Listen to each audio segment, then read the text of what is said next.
Good morning. So after I dropped the kids off to school today, I'm gonna be headed off to IKEA. Do you need anything, guys, from IKEA? It's a weird question to ask a kid. I will do bit butts. I stopped off at Home Bargains before going to IKEA. Look at this mushroom bunting set. It's so cute.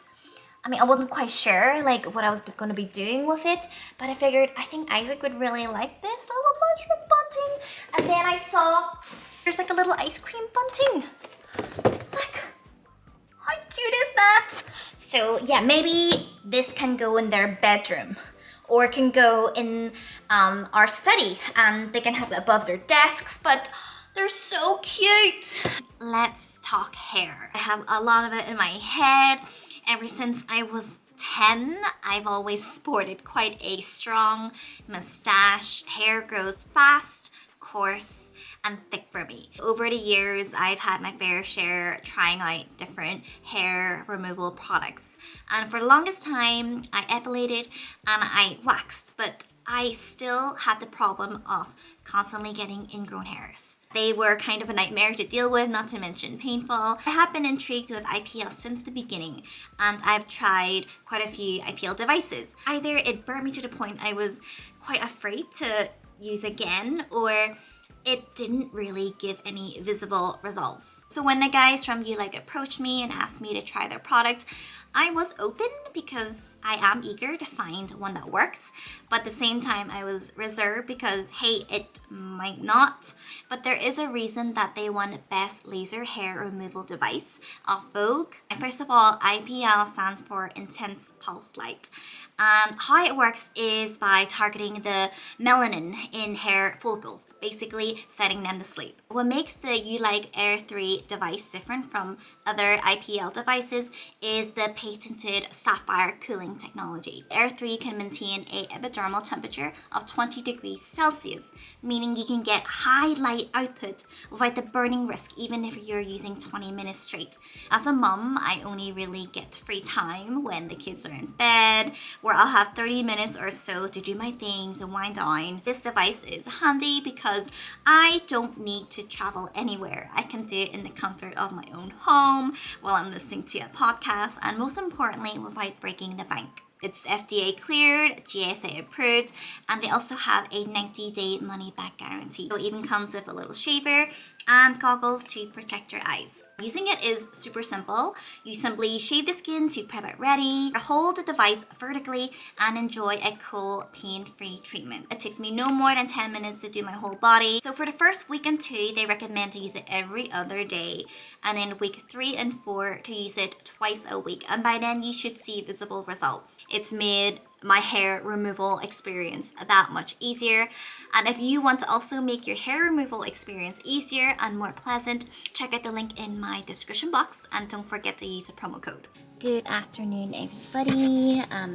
So yeah, I like to park nice and early when waiting for the kids to finish school. Last night I was thinking, what should I draw next? I asked you guys to choose for me on Instagram. About 80% of you guys voted for the Chinese New Year / dragon. So the colors I'm also thinking of is more mellow and dreamy. I think I'm quite good at visualizing in my head, so I don't usually do like a sketch beforehand, but today we're going to be doing that because I've never drawn a dragon before. When a lot of people think of dragons, they think of like, looks like a dinosaur, has wings, breathes fire. But for me growing up, like when I think of dragon, has always sort of been, you know, the Chinese dragon, like where it's quite like snake-like. So the dragon that I want to make is less angry looking. Okay, so this is Cece from Raya and the Last Dragon, which is a Disney film. I guess this is a bit closer.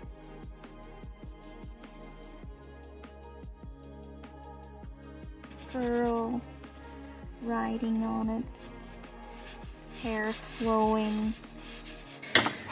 You know you're grown up when you no longer put these in cupboards. These are staples of your home. I'm so thankful for these guys. I should be displaying them proudly. It's been so cold these days, and Yeah, I was asking the kids, like, what do you feel like? And they're not really feeling anything, so I'm going to decide for everyone. In that sense, we're going to be having congee. It's a hug in a bowl. A lot of the recipes, even the ones that my granny makes, that she's so good at, I have to learn it online. There's been many times I've asked my grandmother to teach me. I'll ask my granny to show me how to make something, and she's always like, "Me ani yong," which translates to just like that.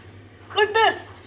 So yeah, I suppose that's the hardest thing, like, for me when it comes to Asian cooking, like, you know, cooking with your heart.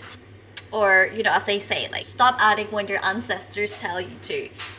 But like, I'm someone that, like, I need to know. Like, I know a lot of people can just feel, they know by looking, but I need to know exactly how many teaspoons or tablespoons. I know this doesn't look the most appetizing, but it's actually really nice.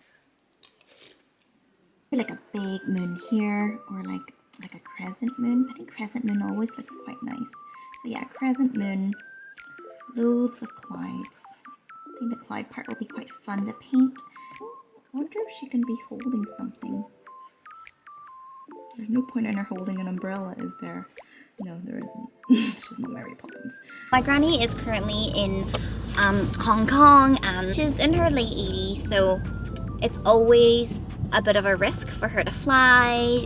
I think it took me time to realize that my granny's mindset is to travel while she can. Yes, my granny is an elderly lady, but she's not like any elderly lady. She's so fit. I feel like it's almost as if her roots call out to her, so she has to go back. And I get that in so many ways. It's good for her.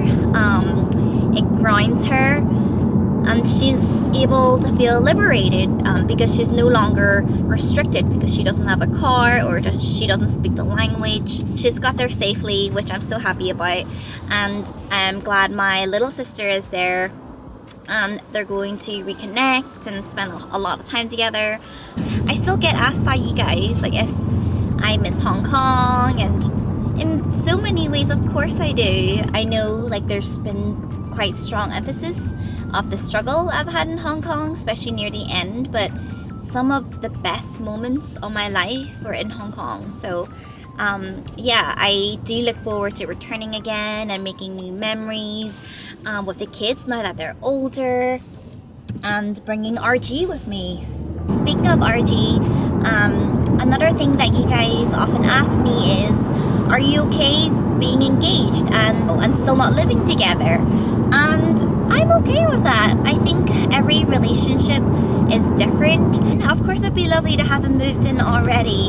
And I trust in time, things will happen. But for now, things are not bad, you know. So during the week, things are quite busy anyway. You know, I've got the kids and I get to focus on them. It's actually quite nice that I get to also look forward to seeing him in the weekends and just having a bit of chill time together. I'm just making some dinner.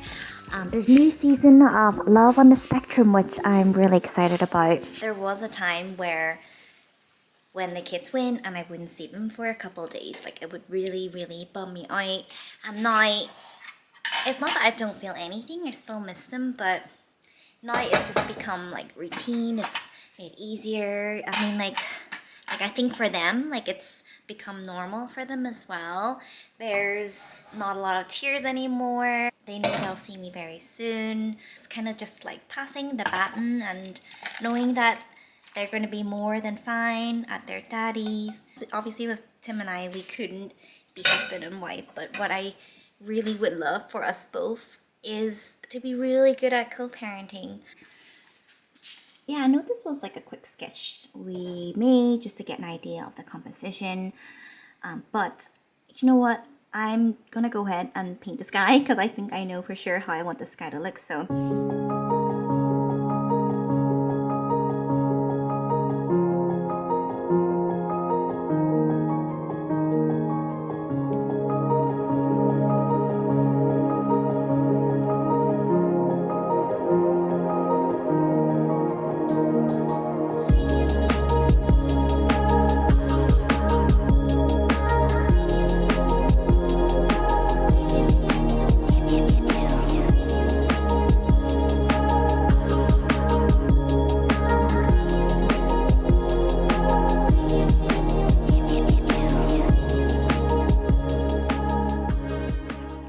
don't want it to cover the moon.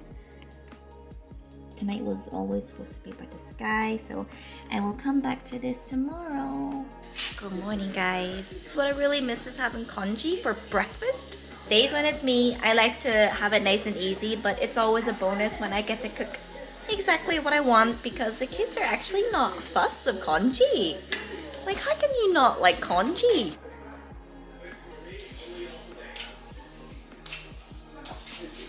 I've got my congee, I've got my Chinese tea. So yeah, this was my original sketch that I did, but I think instead of having the loop at the top, I'm gonna probably have it more behind.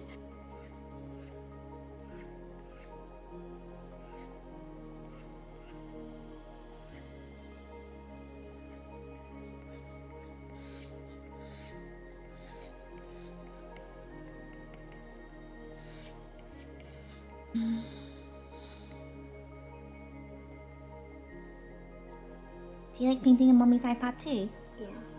You guys, I finished my dragon painting. You can probably guess the influence of my dragon comes from Coco, from the spirit animals, and also Haku from Spirited Away. There's little elements added in here. Her little jade bangle. She's got the flowers and ribbon in her hair. She's got little earrings.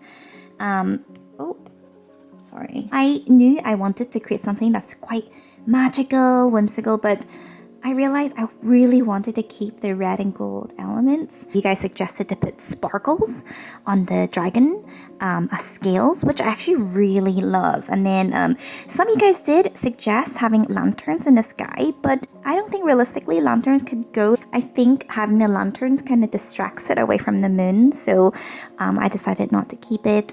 But yeah, this is the finished look. Hope you guys enjoy it. Drawing the dragon wasn't as hard as I thought because I was sort of creating my own dragon, so there wasn't as much pressure. When I drew the sketch, her feet actually stop here. And if she's really flying in the wind, it really makes sense that like her feet's completely nested and covered. But yeah, I know I said I was done, but you know what? I actually do think, as much as I love a crescent moon, I think a full moon is more fitting. And then, yeah, I decided to actually have like sheer layers so you can actually see her feet so it's not completely covered.